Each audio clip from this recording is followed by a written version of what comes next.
الله الرحمن الرحيم. السلام عليكم ورحمة الله وبركاته. أهلا بكم في قناتي عالم الكمبيوتر.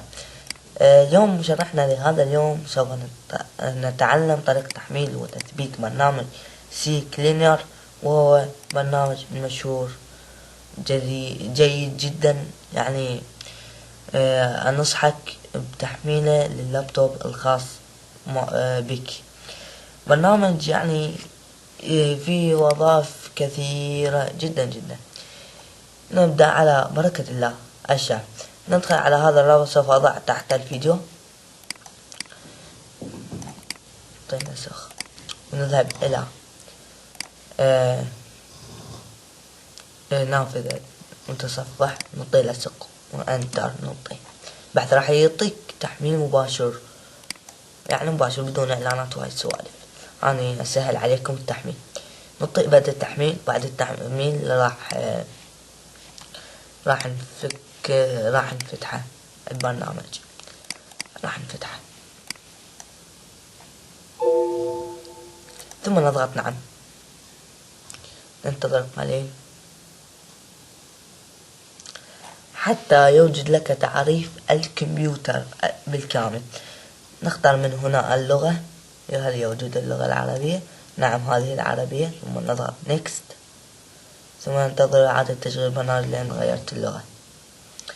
ثم نضغط التالي، ثم إضافة اختصار لسطح المكتب، إضافة اختصار لقائمة بدء، خيارات تشغيل وهاي السوالف. بعد أنا كلها خليها، بس هذا الاثنين ما أريد أخليه على سطح المكتب. تنصيب،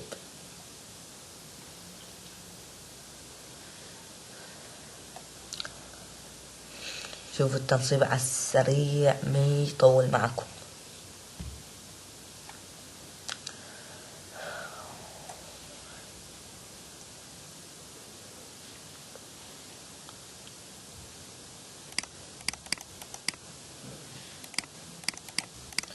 طيب راح يخلص معنا التنصيب. تشغيل، خلنا أشغل لكم حتى نشوف. يعني لا تنسوا عمل مشاركة في قناة عالم الكمبيوتر. ثم بعد تشغيل البرنامج سوف تظهر لك نافذة مثل هذه. يعني الآن يجي لك تنظيف وتحليل، المنظف، ملفات المؤقتة، الانترنت المحفوظة، ملفات تعريف الارتباط، عناوين الأخيرة.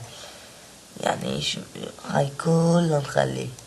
فرغ سلة الحافظة، نفايات تخلي. ثم نعطيه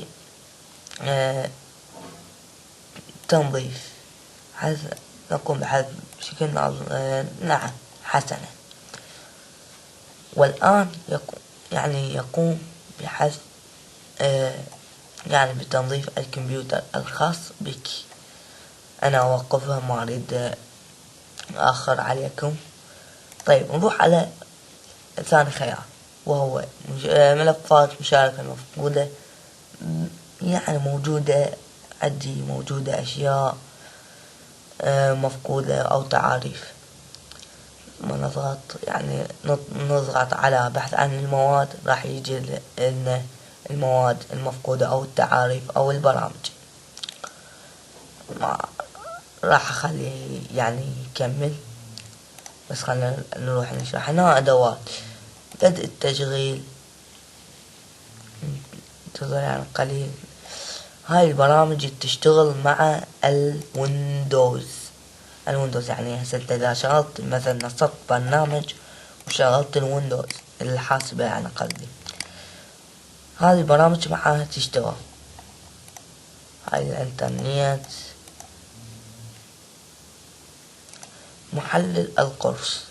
مثلا إذا أريد أحلل القرص، أشوف إذا بي أخطاء، هاي نضغط على الأقراص. مثلا إذا أريد أحلل قرص F، نضغط على قرص F ونشيل علامة الصح من القرص الثاني حتى ما يتأخر معنا تحليل الملف.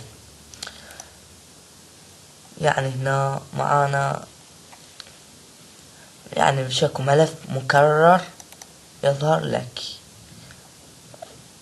نضغط بحث، ثم راح يبحث عن الملفات المكررة. هل رأيتم هذه عدد الملفات المكررة موجودة على السي، على يعني السي أو النظام، ثم تعطي إلغاء الأمر. نعم.